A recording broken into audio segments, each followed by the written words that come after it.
Okay, so very first thing we're going to do, whether it's equations or inequalities, the very first thing we're going to do is we're going to take the equations that we have and we're going to write them in y equals mx plus b form.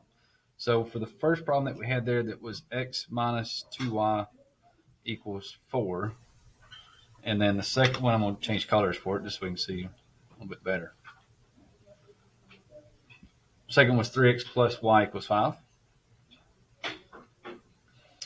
Okay, so again, first thing we're going to do is rewrite them in y equals mx plus b form. So for the one in blue, which is the top equation, and if it's in standard form or general form, in this case, it always should be the same steps as you're going through this one. You're going to either add or subtract away the x, which if they put it in standard form, usually the x is going to be positive, so you're going to subtract away the x, move it to the other side. And whatever number you have with the y, you're going to divide every single term by that number. So it's negative over negative. That's a positive x over 2. 4 divided by negative 2 would be negative 2.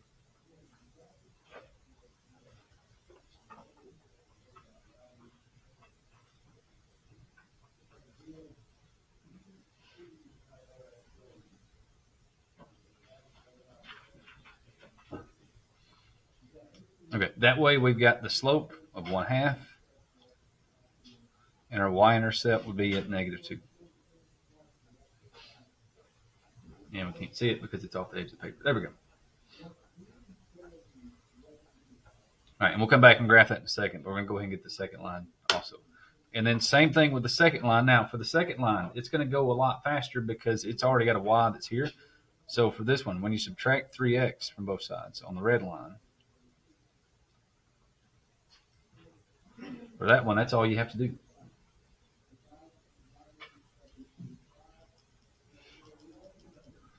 Okay, and then here we've got that our slope would be negative 3. Again, we know it needs to be a fraction because we need rise over run. So if you want to go ahead and put that over 1, we've got the rise over the run, and then the y-intercept would be at 5.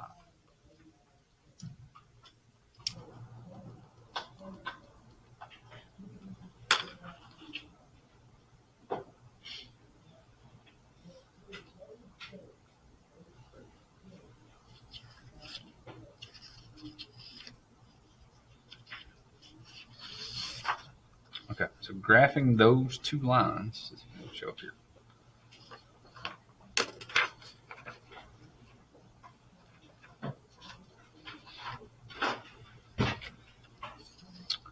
We'll do the red one first, so we've got it here. We're going to do that equation again. We're going to change it to negative 3x plus 5. So for the red line, we're going to start at positive 5.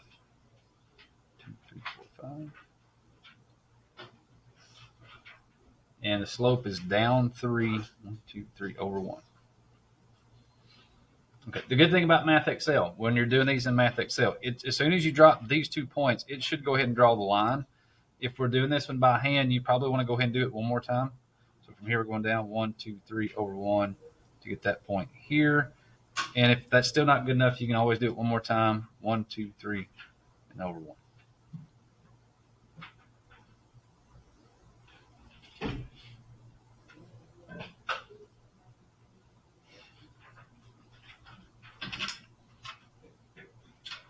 All right, and then we need to do the same thing for the blue line. And for the blue line, the slope was 1/2, and the y-intercept was at negative 2. So then we're going to go up 1 over 2. And in that case, once we do that, now we've got the point that we need. So then the rest of it, we can just kind of sketch it in. Okay, so there's our graph. Now, the big thing is when you're graphing these, the graph is basically you showing your work. The answer is you tell me where did these 2 lines cross to negative 1. Okay, and that's your final answer. So if you just give me the graph and if you don't tell me the point, you've shown the work, but you didn't really tell me what the answer was. So you got to then go back and tell me, all right, that point would be at 2, negative 1.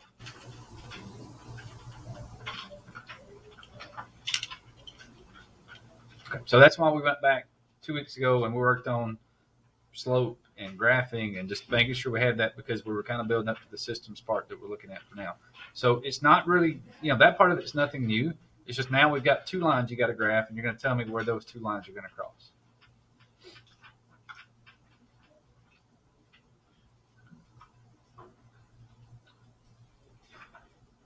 Okay. Now, and if you want to, flip back over to the other side because we got a couple of details. Everybody okay there so far? Everybody good? Okay. All right. On the back side, a couple of details we need to add in that were here because this is where we had these two lines we're going to cross at the point 2, -1. All right. We got to do some what if stuff.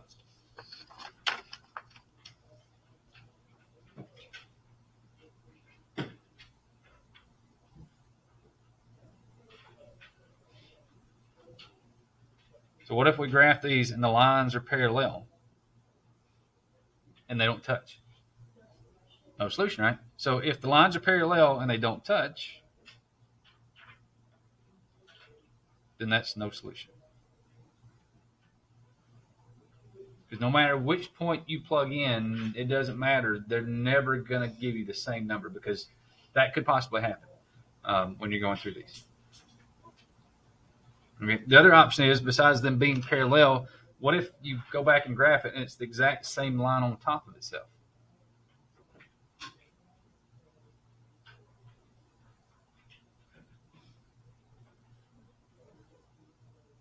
Let's see, what if the lines are stacked on top of each other?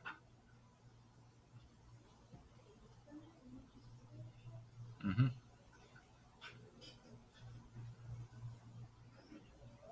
So if we drew the red line or the blue line like this, and then the red line was right there on top of it, so that basically you could not see the difference of the two. If that's the opposite, right? Then instead of it being no solution, now you've got infinitely many solutions. Because basically it's the same line, it's just written a different way. It's like somebody looking at you, and I'm sure somebody's probably said this. Do you want half a dozen or do you want 6? And then you look at them and go, doesn't matter, right? Because it's the same either way, So it's just the way somebody says it doesn't make it's the same thing. It's just somebody wrote it a different way when it comes down to those lines.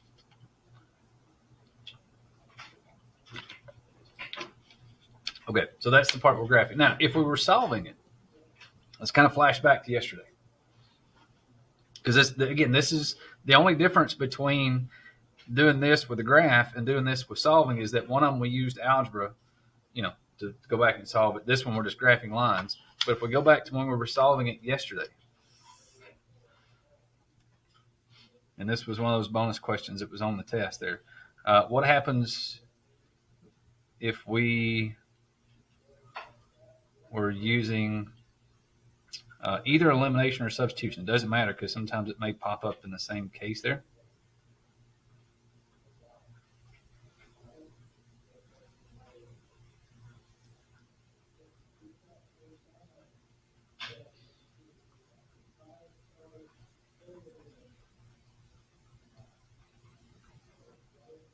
This is one of those little things we didn't get to yesterday because I was kind of waiting until today because it all hopefully kind of tie together here.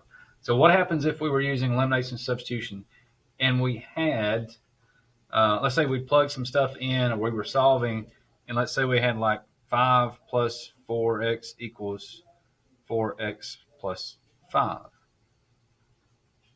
We were solving, doing substitution, whichever one we were doing, we would subtract 4x from both sides. And then you get to the end, you go, well, that knocks that out.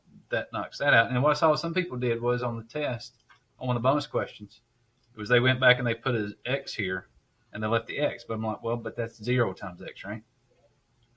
If you do 0 times x, it's just 0. So really, if you do this one, you're left with 5 equals 5.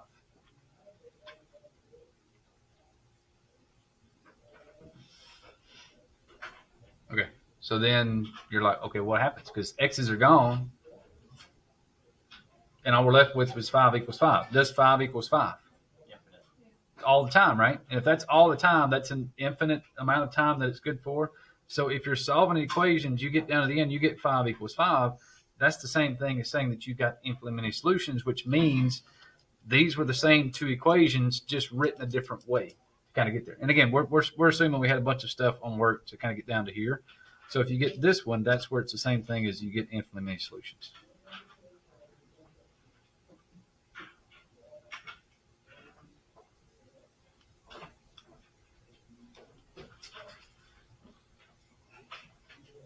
Okay, and then on the flip side, if we were working this thing out, we did elimination with substitution, and we got rid of the x's, and we got to the end, and we had like 5 equals 8. Well, 5 doesn't equal 8, right? Unless you work for the government, but that's a whole different story. Sometimes you go, oh, sure, 5 equals 8. I'll just do this right here, and look, it's 8 equals 8. Yeah, that's right. No, but if you have 5 equals 8, and it doesn't make any sense, then it means there's no solution. Okay, so you get the same answers. It's just sometimes you get them by graph, and sometimes you get them by solving and doing the systems, and you're working out, do all that stuff with it. So it's exact same thing. If the lines are parallel, it's no solution, which means when you're solving this thing and you get this, that means those two lines were parallel, so there's not going to be a solution. If you graph the two lines and they're on top of each other, that means it's the same line twice, which means it doesn't matter because it's always the same answers as you're going through that. Okay, so there's your options. And again, sometimes it's the graphs that kind of help you kind of see what's happening with it. So if we're graphing these things and the lines are parallel, obviously it's no solution. If they're stacked on top of each other, that means you've got infinitely many solutions because every ordered pair that's on that line is an answer to both of the equations. Okay, now, again, you got to pick the ordered pair that's on the line, as you're going through those, but that's kind of the main thing. Okay, so that's kind of tying in yesterday's stuff with today's stuff. And I'm not going to do a lot of these graphs with equations because with equations, it's pretty straightforward. You're going to graph a line, and hopefully it's going to hit right on the point for this one. If we're graphing these on a test, I'm going to give you a point that should land right on the ordered pair. The answer should not be like 1/2 and 2/3 because there's no way to show that because it's just impossible. I mean, there's not an accurate way to do that. Okay. Now, with inequalities, though, if these happen to be 1/2 or 2/3 or whatever, this part of it, when we're doing inequalities, we really don't care because with inequalities, when you're doing these with inequalities, the biggest difference is now you have to start shading the line. And we did it with one equation a little while back. We kind of went back and reviewed it. Now we're going to do it with 2 equations so you can see what's happening. All right, and if you do and don't remember, I got just a little bit of room on the back of mine right here. Hopefully you get a little bit more room than I have.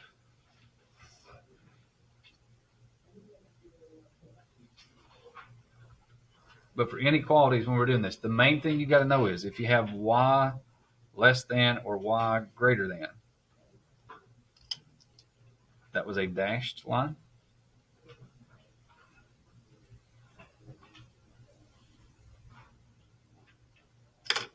And if you had y less than or equal to or y greater than or equal to, that was a solid line.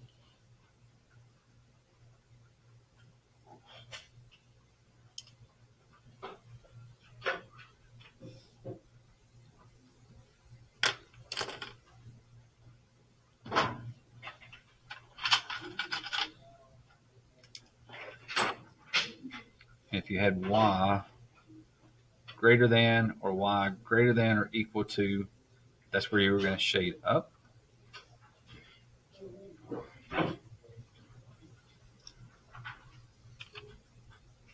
If you had y less than or y less than or equal to,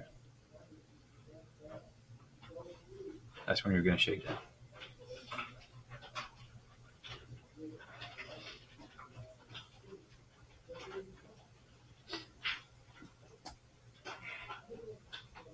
Okay. And again, we did that. We can have to go whenever it was we did that. Just want to make sure everybody kind of remembered that with inequalities, that's when the big difference is between equations and equalities.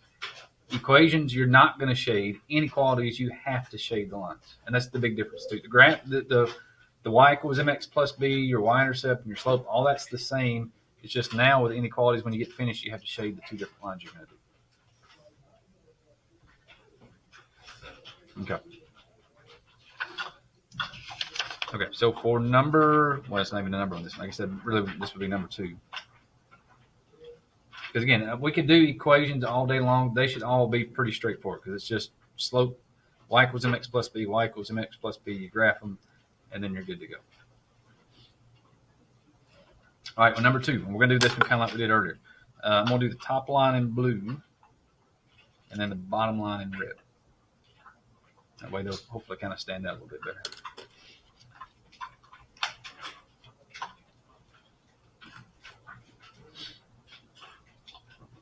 Oh, forgot this also. For keeping up with notes, this is number 5. And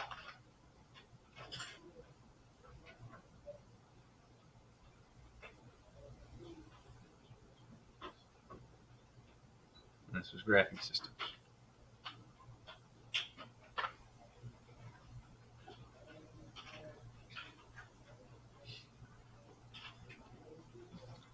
Okay, so for number 2, everything's already in y equals mx plus b form, so we're good to go. So for this one, we're going to start at -2. The slope is -1.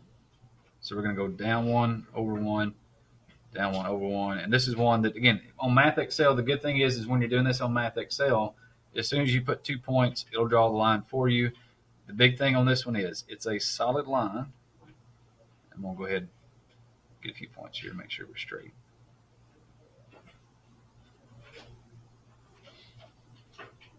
And then it's less than, so we're going to shade down. So that's everything down here.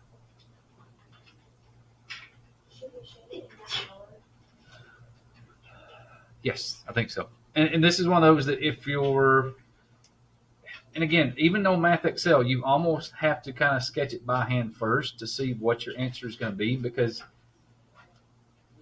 and again, we'll see this on the next part, is that when we get to Math Excel, it wants the final answer, and this is us kind of showing our work. So, all right, red line, start at +2. We got to go up 5 and over 2, and that's off the chart, so that ain't going to work. So we're going to do it backwards. We're going to have to go down 5, 1, 2, 3, 4, 5, and then back 2, 1, 2, to put us right there. Okay, and again, that should kind of get us where we're going for that direction. This one's also a solid line. What's that?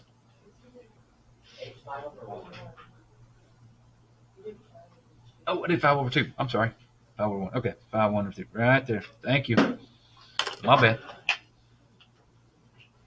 There we go. So even the math teachers will make mistakes sometimes. But then whiteout fixes it, right? What mistakes? I don't see any mistakes. What are you talking about?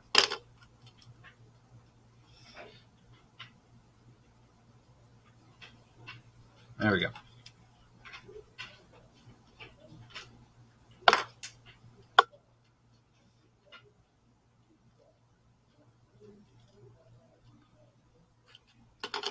Yeah, I was already looking at the 5 and the 2 there, thinking up 5 over 2. So, yeah. Thank y'all for catching that. All right, who caught that for me? I think, is that Dan? All right. Anytime I make a mistake, there you go. And sometimes I'll make a mistake on purpose. Not often, but sometimes I'll do that just to see if anybody's paying attention. So, question. How would you grasp the red line? Oh, for this one, we started at +2 because the plus was here. The 5 means it's up 5 over 1. So from there, we were supposed to go up 5 and over 1, but that's off the graph. So if you can't go up 5 and over 1, do everything backwards. Go down 5 and then left 1 to get that point that's there. Do you have to shade for the red line as like up or down? Yes, we do have to shade. Okay, and so for the red line, it's greater. So you start anywhere on the line, and you've got to shade in the up direction. So that means this one should be going somewhere like this.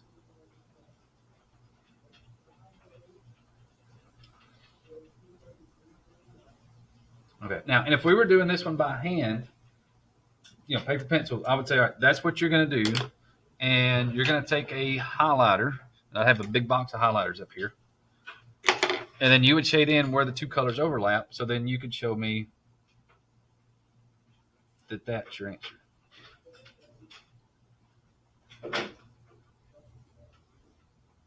Okay. Now with Math Excel, here's the thing with Math Excel. Math Excel doesn't want to see this red or this blue. They only want this shaded in green area that would be here.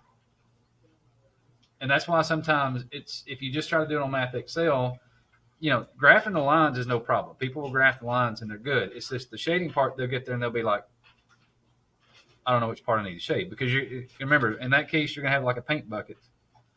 It's going to have paint coming out of it. It looks like that. And you've got to click on one of these areas to shade in that part of the area that you're going to do. So Math Excel is basically just going to be that, you know, again, this, if we're showing work paper pencil, I like to see this because I can see everything that's here. Math Excel is just going to do, I'll bring that back in just a second. All right, well, it's blue line there. We went red line there.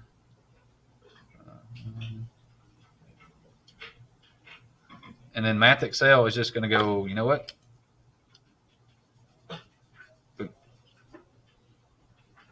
Which is the same answer we've got here. But again, we're going to see the red and the blue if we're doing it by hand, or if it's, you know, if you got pencil and pen or whatever it is that you're doing for that part.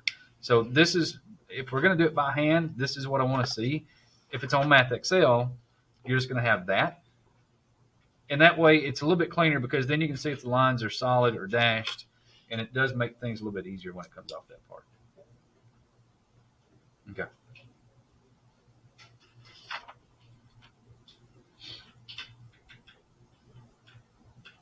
All right, everybody okay with that? With what we got going on there?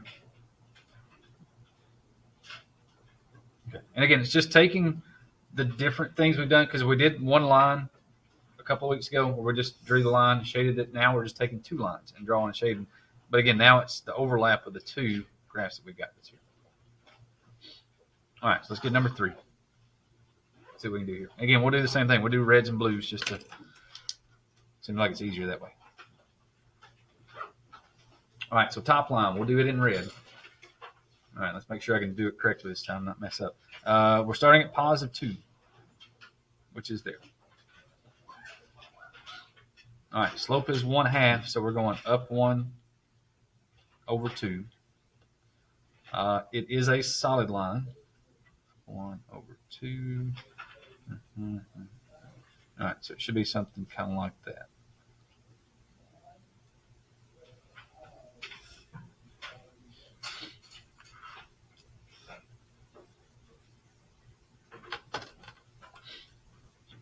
All right, and if you want to go ahead and shade, I'd say when it's, especially if you're doing these by hand, as soon as you go ahead and graph it, go ahead and shade it. It's less than, so we know we're going down. So it's everything down here.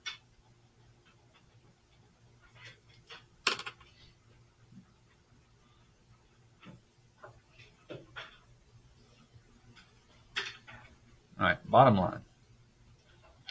We got y less than -2x minus 3. So we're going to start at -3. 1, 2, 3. Slope is -2. But again, it needs to be a fraction. It's over 1. So it's down 2 over 1. That one is right on the line. So we're good there. If you want another point, again, go backwards. Go up 2 and back 1. And because that one is just less than, that should be dashed.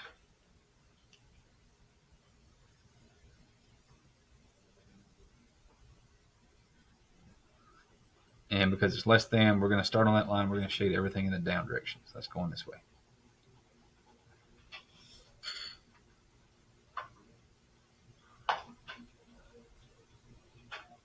Okay, and then you should see then we've still got this bottom left-hand corner over here that we're going to shade in. And that would be the final answer that we're looking for there.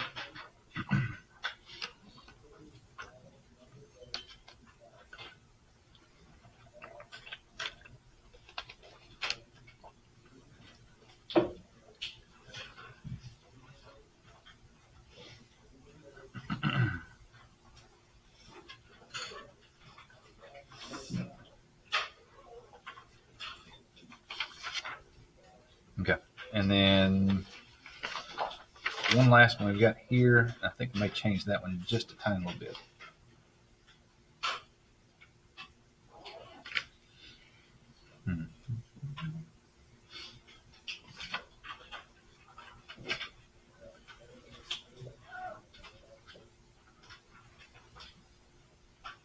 Yeah, let me change that second one because we haven't done anything with rewriting anything or moving anything around. So for number 4, go ahead and leave the x less than equal to -3. Let's change this one to x plus 2y less than 4.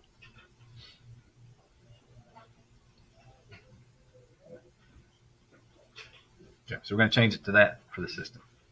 Because none of these so far, when we're graphing these, we didn't have to rewrite any of these and move stuff around. So for this one, when we graph this inequality, I want you to have to kind of actually rewrite it in y equals mx plus b form. Okay, so for the top equation that's here, or the top inequality, it's only one letter, right? If it's only one letter, we're only going one direction. So it's either vertical or it's horizontal because there's only one letter. And again, in your mind, you got to kind of think, all right, if it's -3 on the x-axis, I've got to go to -3 on the x-axis. And that's the only x value you can touch. You cannot touch it anywhere else, which means if you go this way, you're touching all the x's, which means for this one, you got to go that way. So it's got to be vertical because that's the only place you can touch x is at that point. Okay, and again, there is no up or down on this one. So in this case, this is the left and right, bless you.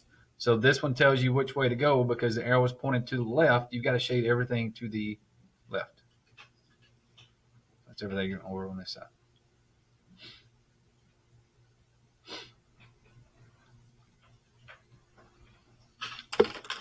Okay, and then for the other equation, this one, we've got to rewrite it. We'll do that down here.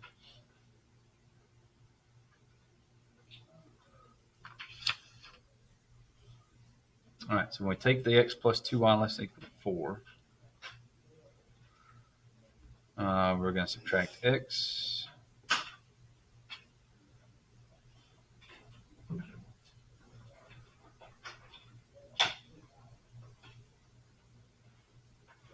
And then we're going to divide everything by 2.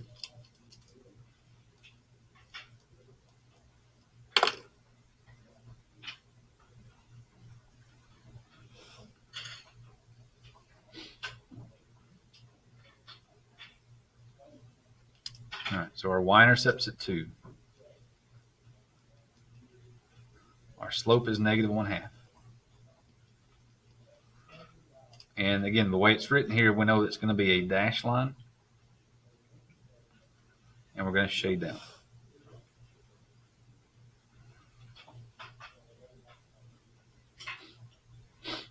Okay, so we're going to start at +2, and we're going to go down 1 over 2, and we're going to make it a dashed line. So start at +2. We're going to go down 1 over 2. And again, really, we're more worried about going this way because this is where the other line is. So actually, we need to go backwards, right? We need to go up 1 and back 2, and then up 1 and back 2. Okay, we said it was a dashed line.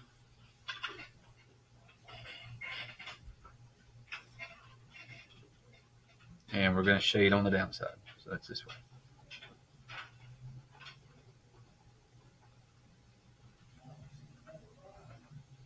All right. Again, if it's on Math Excel or even on here, we want to shade in just where the area is for the answer.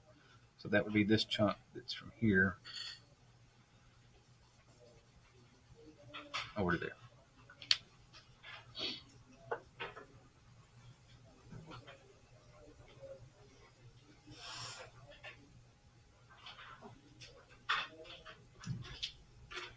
Okay.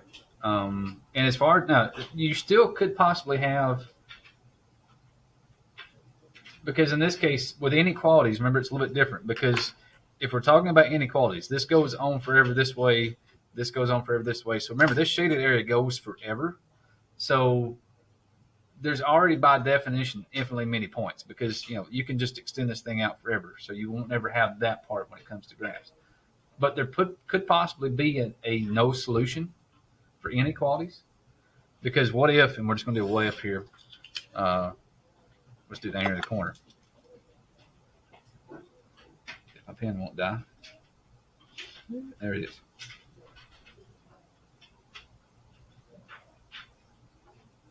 All right, so let's say we were graphing this thing and we had the parallel lines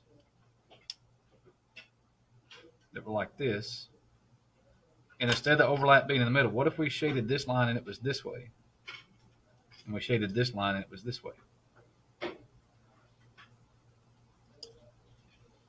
So what if we had that? Where do the two colors overlap? Yeah, they don't, right? So if there's no overlap, then there's no solution.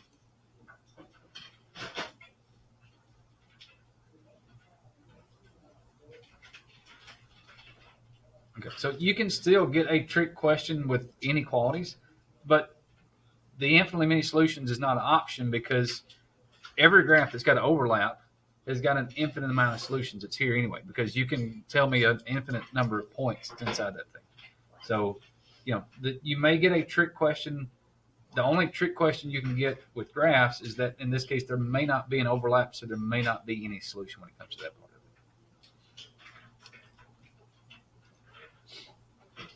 All right.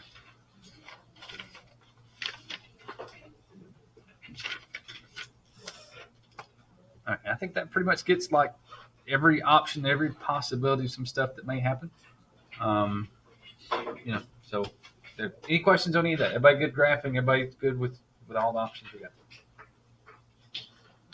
Okay.